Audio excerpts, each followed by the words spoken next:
میرے شوہر کئی سالوں سے پردیس میں تھے۔ یوں میری ساس مجھ سے ماں جیسا پیار کرتی، رات سونے سے پہلے لازمی ایک دودھ گلاس کا پلاتی، جسے پیتے ہی میں گہری نیند میں سو جاتی، اور جب صبح اٹھتی تو میرے پورے جسم میں درد ہوتا، میرے بال بکھرے ہوئے ہوتے، مجھ سے چلا بھی نہیں جاتا۔ میں خوف زدہ ہو جاتی کہ میں تو اکیلی سوتی ہوں، پھر یہ سب کیسے ہو جاتا ہے۔ آج ساس دودھ لائی تو میں نے نہ پیا اور سونے کا ناٹک کرنے لگی۔ ابھی کچھ ہی دیر گزری تھی کہ یہ دیکھ کر میری روح لرز گئی۔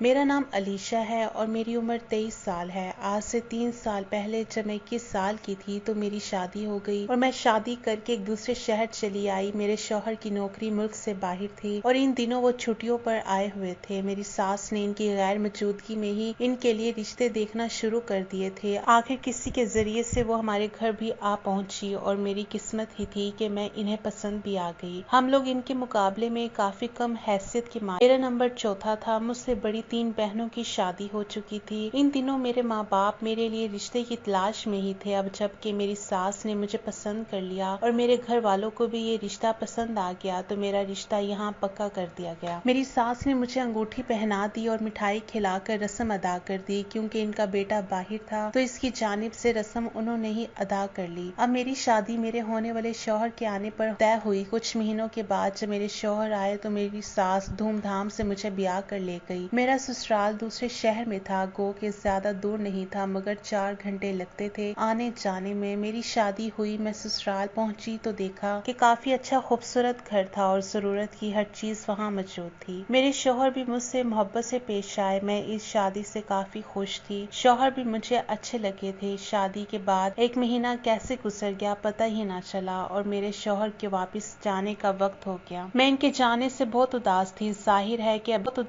ظاہر ہے کہ ابھی ہماری شادی کو بہت ہی کم عرصہ گزرا تھا اور درمیان میں لمبی جدائی آ گئی تھی۔ جب میرے شوہر جانے لگے تو میں نے پوچھا کہ آپ کب واپسی آئیں گے؟ اس پر وہ ایک ٹھنڈی سانس لے کر خاموش ہو گئے اور کہنے لگے بہت جلد، اور یوں وہ مجھے چھوڑ کر 7 سمندر پار چلے گئے۔ جب تک میرے شوہر گھر تھے میں نے کسی اور چیز پر کوئی توجہ نہ دی تھی، مگر اب جب وہ چلے گئے تو میں نے غور کیا کہ گھر میں میری ساس اور نندوں کے علاوہ ایک اور لڑکی بھی موجود تھی۔ اس لڑکی کے بارے میں مجھے کچھ علم نہیں تھا کہ وہ کون ہے، مگر وہ گھر میں ایسی ہی گھلی ملی ہوئی تھی جیسے اس گھر کا حصہ ہو۔ میں نے ایک دن اپنی ساس سے پوچھا بھی کہ یہ کون ہے تو انہوں نے مجھ سے کہہ دیا کہ یہ بھی میری ہی بیٹی ہے، جبکہ میں اچھی طرح جانتی تھی کہ میری ساس کی 3 ہی بیٹیاں تھیں۔ اب میں بہت اداس رہتی تھی، کسی بھی چیز میں دل نہیں لگتا تھا میرا۔ آہستہ آہستہ میں نے گھر کے کاموں میں دلچسپی لینا شروع کر دی، مگر میری ساس اور نند نے مجھے زیادہ کام بھی نہ کرنے دیتی تھی۔ مجھے اپنے شوہر مائکا بھی دوسرے شہر میں تھا تو میں وہاں بھی ہر روز نہیں جا سکتی تھی، پھر بھی میری ساس مہینے میں 2 بار مجھے میرے مائکے لے جایا کرتی تھی۔ ایک دن رک کر میں ان کے ساتھ ہی واپس آ جاتی، مگر یہ سفر بھی میری اداسی دور نہیں کر پا رہا تھا۔ دن اور رات گزارنا مشکل ترین ہوتا جا رہا تھا۔ میں اکثر اپنی ساس سے کہتی کہ میرے شوہر کب واپس آئیں گے تو ساس مجھے دیکھ کر خاموش ہو جاتی اور کوئی جواب نہ دیتی۔ مجھے بھی اب شرم آتی تھی کہ بار بار پوچھوں۔ اس طرح 2 سال بیت گئے مگر میرے شوہر واپس نہ آئے، لیکن ہر ماہ پیسے برابر پہنچ جاتے تھے۔ اس دوران میری ایک ننند کا رشتہ طے ہوا اور سب اس کی شادی کی تیاریوں میں مصروف ہو گئے۔ مجھے بھی شوق اٹھا کہ اچھے کپڑے پہنوں، خوب بنوں سنوروں، مگر جب میں ننند کی مہندی والے دن سج دھج کر اور کام والا جوڑا پہن کر تیار ہو گئی تو گھر میں آنے والے رشتے دار عورتیں مجھے دیکھ کر طرح طرح کی باتیں بنانے لگی۔ مجھے ان کی باتیں سن کر یوں لگنے لگا تھا کہ جیسے میں نے کوئی گناہ کر دیا ہو۔ میری ساس نے مجھے کچھ بھی نہ کہا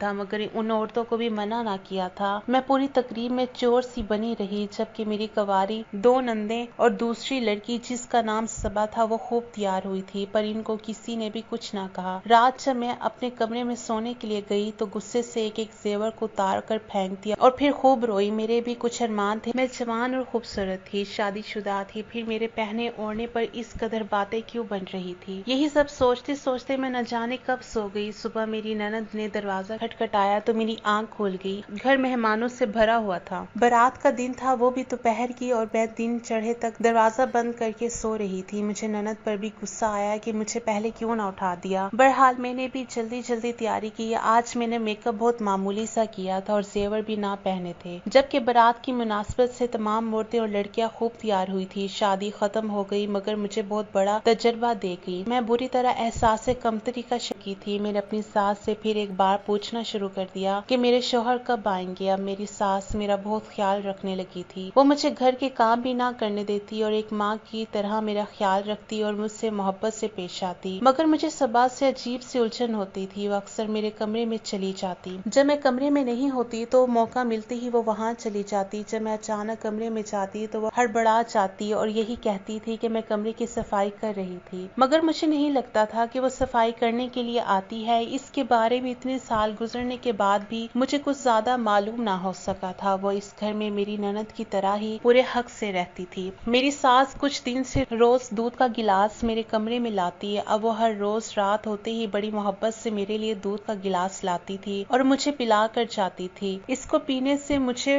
وقتاً بڑا سکون ملتا تھا اور میں سکون سے اپنی کمرے کی کنڈی لگا کر سو جاتی تھی، اور صبح اٹھتے ساتھ ہی میری طبیعت عجیب ہو جاتی تھی، مگر میری ساس مجھے میرے مائکے لے کر نہیں جایا کرتی تھی۔ میں نے کئی بار کہا بھی کہ بہت مہینے ہو گئے ہیں، مجھے اپنی امی سے ملنے جانا ہے، مگر وہ ہر بار ہنس کر ٹال دیتی اور کہہ دیتی کہ کچھ دن کے بعد لے جاؤں گی۔ اب اکثر میری ساس اور تینوں لڑکیاں، دو میری نندیں اور ایک وہ لڑکی، مجھ سے چھپ چھپ کر باتیں کیا کرتی تھی۔ جیسے ہی میں ان کے پاس جا کر بیٹھتی وہ موضوع تبدیل کر دیتی یا چپ ہو جاتی۔ انہی دنوں میرے شوہر کا فون آیا کہ وہ کچھ دنوں میں واپس آ رہے ہیں۔ جب میں نے یہ سنا تو بہت ہی خوشی ہوئی۔ میں نے اپنے سارے اچھے کپڑے نکال کر دھوپ لگائی، کمرے کو خوب صاف ستھرا کیا۔ ان دنوں میں خود میں ہی مگن رہتی تھی، ایک مسکراہٹ میرے لبوں پر مچلتی رہتی تھی۔ جس دن میرے شوہر کو آنا تھا اس سے 2 دن پہلے میں نے اپنی ساس سے کہا کہ مجھے مہندی لگوا دے، میں ہاتھوں میں مہندی لگا لوں۔ ویسے تو میں سوچ رہی تھی کہ یہ بات انہیں خود مجھ سے کہنی چاہیے تھی، مگر اب میں نے خود ہی یہ فرمائش کر دی۔ وہ مجھ سے کہنے لگی کہ ٹھیک ہے میں لا دیتی ہوں، مگر وہ بڑی چپ چپ سی تھی۔ مجھے تو یوں لگا کہ انہیں بیٹے کے آنے کی کوئی خوشی ہی نہیں ہے، بلکہ وہ تو الٹا غم صدا سی نظر آ رہی تھی، مگر میں تو اس خواب و خیال کی دنیا میں مگن تھی، اس لیے میں نے کسی بھی بات پر توجہ دیے بغیر اپنی تیاریوں میں مگن رہی۔ دوسرے دن میری ساس میرے پاس آئی اور بڑی محبت سے مجھ سے کہنے لگی چلو آج تمہاری امی سے تمہیں ملوا لاؤں۔ مجھے بڑی حیرت ہوئی کہ اس وقت جب دوسرے دن میرے شوہر کو آنا ہے یہ مجھے مائکے جانے کا کیوں کہہ رہی ہیں، مگر پھر میں چپ رہ گئی کہ کہیں وہ یہ نہ سوچیں کہ میں کس قدر بے شرم ہوں کہ شوہر ابھی آیا نہیں اور میں پہلے سے ہی ماں کے گھر جانے کو منع کر رہی ہوں۔ میں تیار ہو کر ان کے ساتھ چل پڑی۔ امی کے گھر آج بالکل دل نہیں لگ رہا تھا اور میری ساس اٹھنے کا نام نہیں لے رہی تھی، پر وہ میری امی سے کہنے لگی کہ وہ مجھے کچھ دن کے لیے ان کے پاس ہی چھوڑے جا رہی ہیں، بعد میں آ کر لے جائیں گی۔ میں یہ سن کر حیرت زدہ رہ گئی اور ان کا منہ تکنے لگی، مگر وہ مجھ سے نظریں ملائے بغیر جلدی سے اٹھ کر باہر نکل گئی۔ میرا تو غم سے اور غصے سے برا حال ہو چکا تھا۔ مجھے کچھ سمجھ نہیں آ رہی تھی کہ میری ساس نے میرے ساتھ ایسا آخر، جبکہ اتنے سالوں کے بعد میرے شوہر کے آنے کا وقت ہوا تھا تو وہ مجھے اس طرح بہانے سے مائکے چھوڑ گئی تھی۔ میں ایک کمرے میں بند ہو گئی اور خوب رونے لگی۔ میں نے اپنی آنکھوں میں کتنے خواب سجائے تھے مگر وہ سب چکنا چور ہو گئے تھے۔ مجھے یقین ہی نہیں آ رہا تھا کہ میری ساس نے میرے ساتھ ایسا کیا ہے، جبکہ وہ تو میری ماں کی طرح خیال رکھتی تھی، پھر یہ سب کیا تھا۔ اب میں مائکے میں جلے پیر کی بلی کی طرح پھرتی رہتی تھی اور چھوٹی چھوٹی بات پر رونے بیٹھ جایا کرتی تھی۔ مجھے تو دوسرے دن سے ہی انتظار تھا کہ اگر ساس یہاں چھوڑ بھی گئی ہے تو میرے شوہر آئیں گے اور ساتھ مجھے لے جائیں گے، مگر ایک ہفتہ گزر گیا اور ایسا کچھ بھی نہ ہوا۔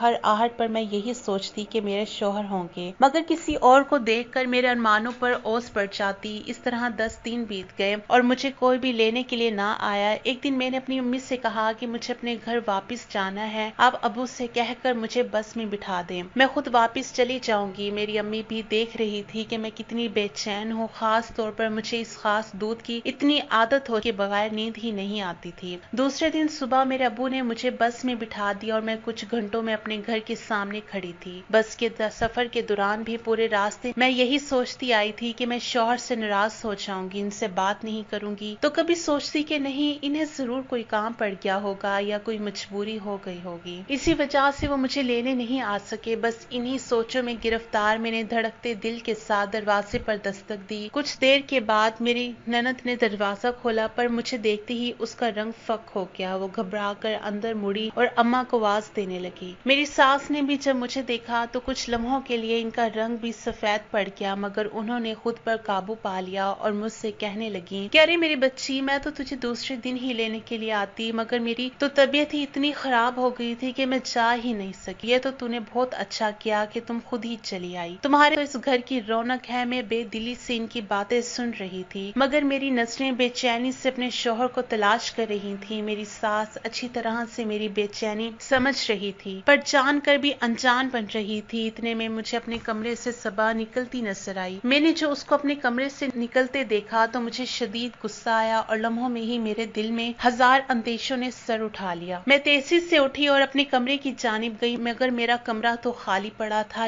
یا اللہ، یہ سب کیا تھا؟ میرے شوہر کہاں تھے؟ میں سر پکڑ کر بیٹھ گئی۔ پھر میں نے کچھ دیر کے بعد ہمت پکڑی اور اٹھ کر ساس کے پاس پہنچ گئی اور ان سے پوچھا کہ میرے شوہر کہاں ہیں؟ اتنے دن ہو گئے انہیں آئے ہوئے، اور نہ وہ مجھے لینے کے لیے آئے، نہ مجھ سے ملنے، اور اب گھر میں بھی کہیں نظر نہیں آ رہے۔ یہ سن کر میری ساس سر جھکا کر بیٹھ گئی اور بہت دیر تک کچھ نہ بولی۔ پھر کافی دیر کے بعد کہنے لگی کہ میرا شوہر آیا ہی نہیں ہے، ان کی چھٹیاں کسی وجہ سے آگے بڑھ گئی ہیں، وہ واپس نہیں آ پائے گا، اسی وجہ سے وہ مجھے میری امی کے ہاتھ چھوڑ آئی تھی۔ یہ سن کر مجھے ان کی بات پر یقین نہیں آیا اور مجھے لگا کہ وہ مجھ سے جھوٹ بول رہی ہیں۔ میں واپس کمرے میں چلی گئی اور پھوٹ پھوٹ کر رونے لگی۔ اب مجھے ہر بات پر ہی شک ہونے لگا تھا۔ میں راتوں کو جاگتی رہتی اور میری آنکھوں کے گرد ہلکے پڑ گئے تھے۔ میری حالت دن بہ دن خراب ہوتی جا رہی تھی۔ میری ساس اب میرا پہلے سے بڑھ کر خیال رکھنے لگی تھی، مگر مجھے یہ لگتا تھا کہ یہ سب ڈرامہ ہے۔ وہ پھر سے روز دودھ کا گلاس مجھے دیتی۔ ان کے جانے کے بعد میں کمرے کی کنڈی لگا کر سکون سے سو جاتی تھی، مگر صبح اٹھتے ساتھ ہی میرا جسم درد کرنے لگ جاتا اور بال بکھرے ہوئے ہوتے۔ مگر اب اور ایک مسئلہ ہو گیا تھا جو میری بالکل سمجھ میں نہیں آ رہا تھا۔ اب میں جب صبح سو کر اٹھتی تو میری آنکھوں میں گہرا گہرا کاجل لگا ہوتا اور ہونٹوں پر لال رنگ کی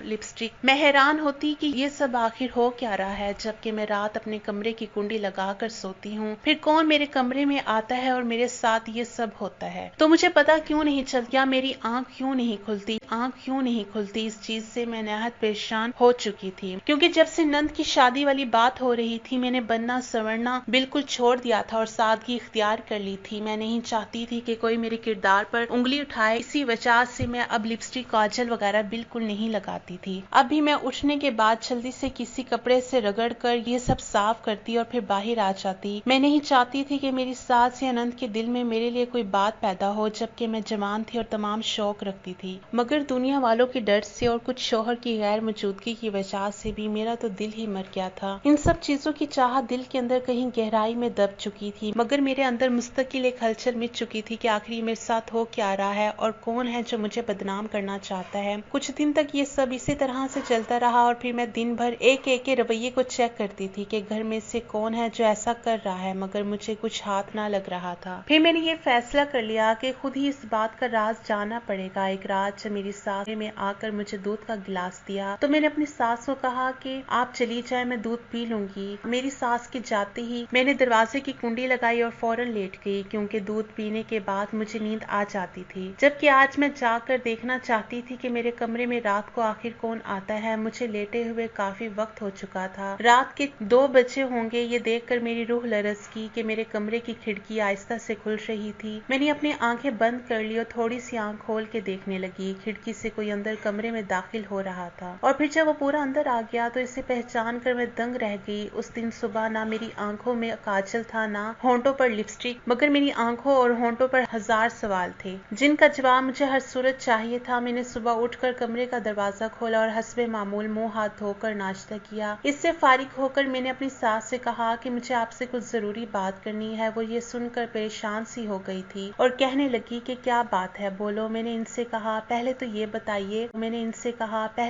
بتائیے کہ آپ مجھے روز دودھ کا گلاس کیوں دیتی ہیں؟ اس پر انہوں نے یہی کہا کہ یہ صحت کے لیے اچھا ہے، مگر میں نے ان کی بات درمیان سے کاٹ دی اور کہا کہ بس بہت ہو گیا، میں یہاں سب کی حقیقت جان چکی ہوں۔ اب بہتر ہوگا کہ آپ لوگ مجھے سب کچھ سچ بتا دیں، ساتھ یہ بھی بتا دیں کہ اگر آپ کو اپنے بیٹے کی شادی اس لڑکی صبا سے کرنی تھی تو پھر مجھے بیاہ کر کیوں لائی تھی؟ میری ساس یہ بات سن کر گھبرا گئی اور کہنے لگی کہ بہو تم کیسی بہکی باتیں کر رہی ہو۔ میں نے بدتمیزی سے کہا کہ اب تو یہ باتیں فضول اور بہکی ہوئی ہی لگیں گی۔ میں آپ کو بتا دوں کہ کل رات میں سوئی نہیں تھی اور میرے کمرے میں جو ہوا وہ میں نے سب دیکھ لیا۔ اب مجھے بس اس سب کا جواب چاہیے۔ یہ سن کر میری ساس رونے لگی اور کہنے لگی کہ تم سب کچھ غلط سمجھ رہی ہو، یہ سب تو تمہاری بہتری کے لیے کیا تھا۔ کیا کہا؟ میری بہتری کے لیے؟ میں نے مذاق سے کہا۔ وہ کہنے لگی کہ چلو تمہیں آج حقیقت بتا ہی دیتی ہوں۔